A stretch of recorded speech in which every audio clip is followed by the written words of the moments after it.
मेरा नाम विजय है। मेरी उम्र 25 साल है।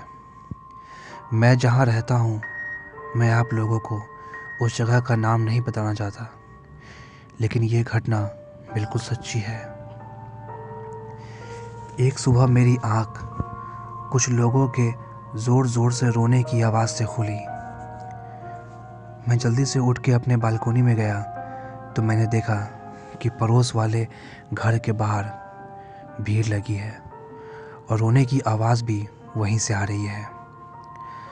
मैं जल्दी से उनके घर के बाहर गया तो मैंने देखा कि मोहल्ले के बहुत सारे लोग वहाँ पहले से ही मौजूद थे।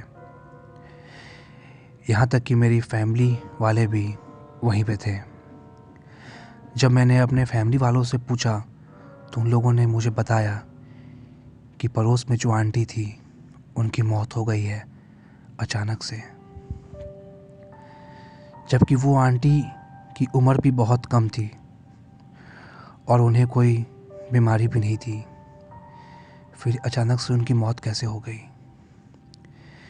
ये सुन के मैं बिल्कुल ही शॉक में था,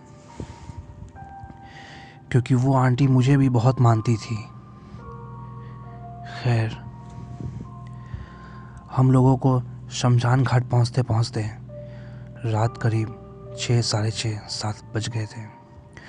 वो आंटी मुझे भी बहुत मानती थी, इसीलिए मैं भी उनके अंतिम यात्रा में गया था।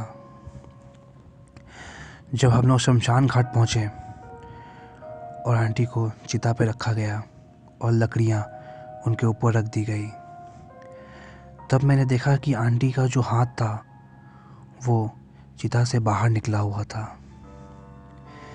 कहने का मतलब कि कलाई से उनका हाथ बाहर निकला हुआ था।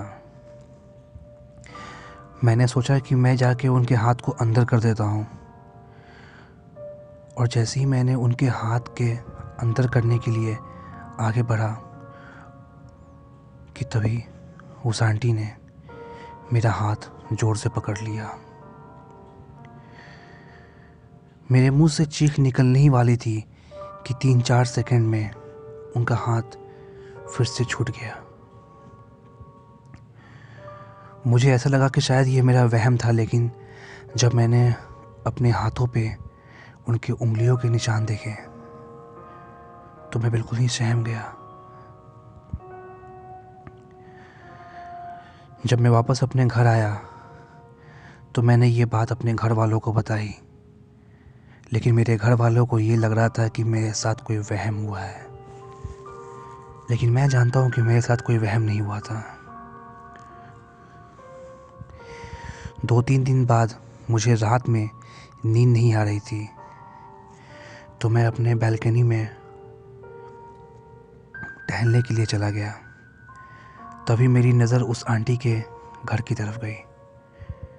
उस समय रात करीब 1 बज रहे थे। मैंने देखा कि उस आंटी के घर से कोई औरत बाहर निकल रही है। जब मैंने उनका चेहरा गौर से देखा तो वो आंटी ही थी।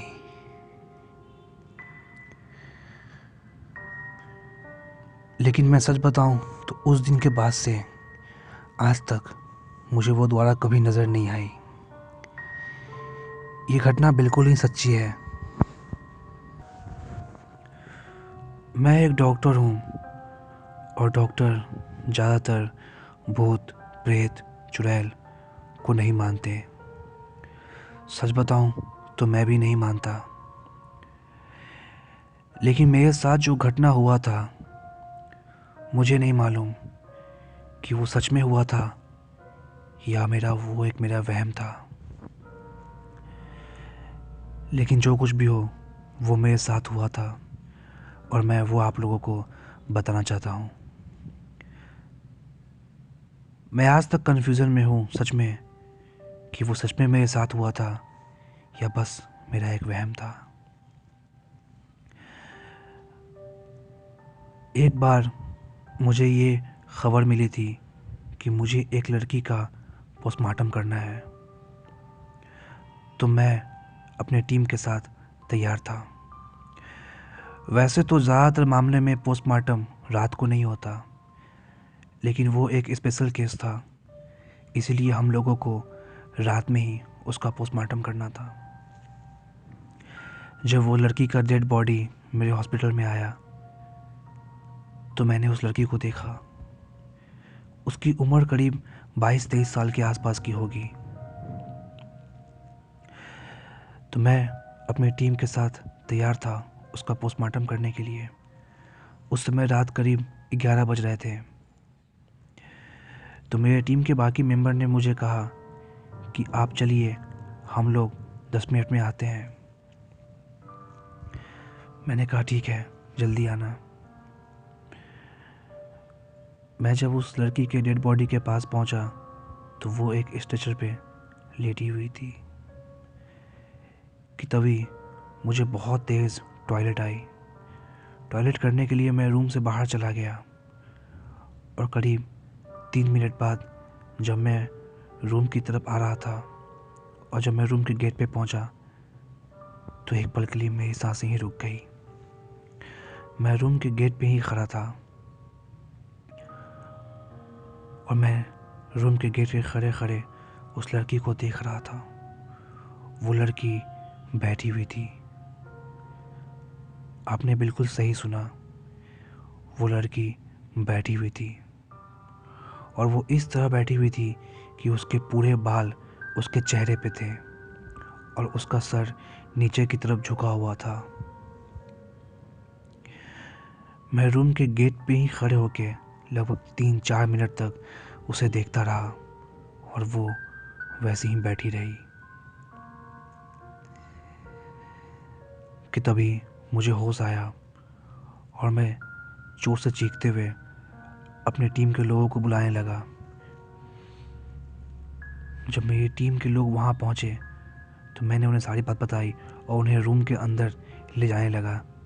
जब मैं रूम के अंदर पहुँचा तो वो लड़की फिर से वैसी ही लेटी हुई थी। मैंने अपने टीम वालों को वो बात बताई तो उन लोगों को लगा कि शायद मेरे साथ कोई धोखा हुआ है आंखों का। लेकिन सच बताऊं तो मैं खुद ही कंफ्यूज था और आज तक हूँ कि जो मेरे साथ हुआ वो सच था या बस एक सपना।